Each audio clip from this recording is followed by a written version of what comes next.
Hérna kofi mömmu litlu á Akureyri. Þessi kofi var byggður af því það átti að fara að sleppa út læðu eftir geldingu og hann var ónýtur, við gerðum hann bara upp. En svo leið læðinni bara svo vel hjá okkur að hún settist bara að heima hjá mér. Hér ekki nema 2 kettir. Það ekki nema svona 2 kettir sem koma hingað en þeir hafa nóg að velja að bælum og það eru 2 útganguleiðir í þessum kofa. Þannig að ef það eitthvað misræmi á milli kattana þá geta þeir stokkið út og flúið hvern annan. Hér bæli líka. Hér elsti gjafaskúrinn á Akureyri.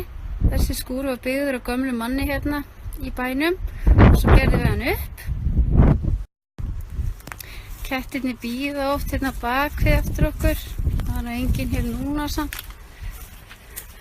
Bíða hérna undir. Skúri var einangraður og teppalagður. Hér eru bæli með pelsum frá PETA mat.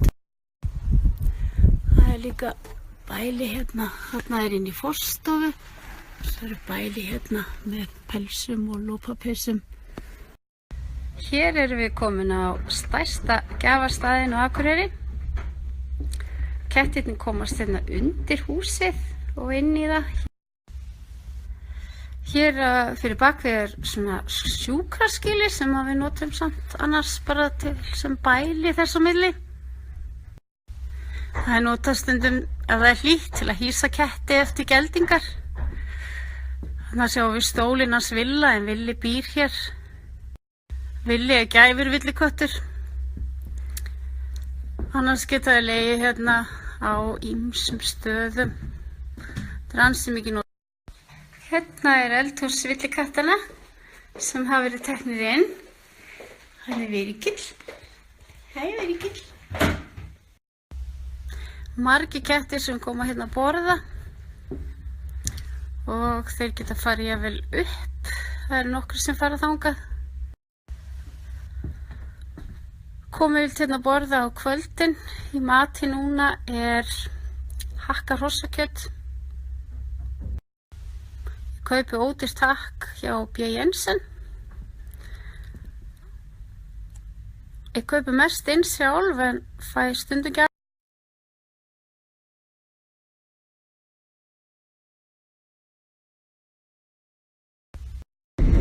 Hér einn pínlítill gjafakofi. Ísköldum stað. Ég sem höfum hann bara í sumar. Það hins vegar allt borðað úr honum. Ég hins vegar bara nýbúin að gefa. Hérna inngönguleið og svo þetta opnan. Smá svona forstofa hérna og hér hakk. Þessar 2 voru teknar inn af gámasvæðinu. Hérna mamman. Hæ Kría. Og kettlingurinn. Ég vil helst halda öllum villingunum. Bara taka þá inn. En af augljósum ástæðum þá það ekki hægt til lengdar. Hér búa 11. Hér eru nokkru villikettir sem hafa fengið heimili hjá mér. Hér Móa og Skolli.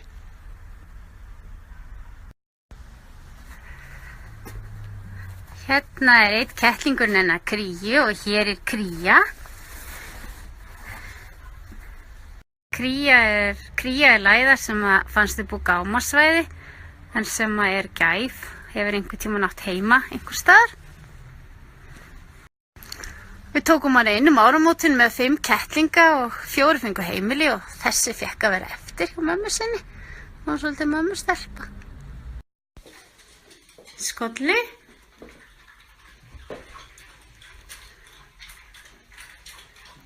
Móa og Fyrildi.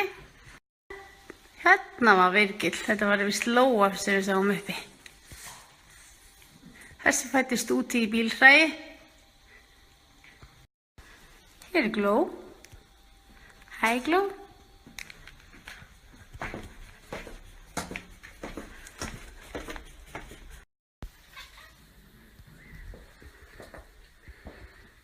Villikettir eru bara skemmtilegi kettir þegar maður næra.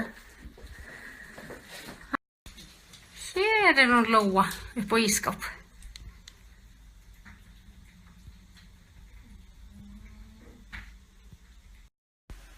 Hér eru 2 villingar sem á að fara að sleppa. Hérna er Doppa, ofur blíðir, báðir 2. Hérna inni er bælu fyrir Doppu og Dodda og bara við hliðina þá fá þau að borða.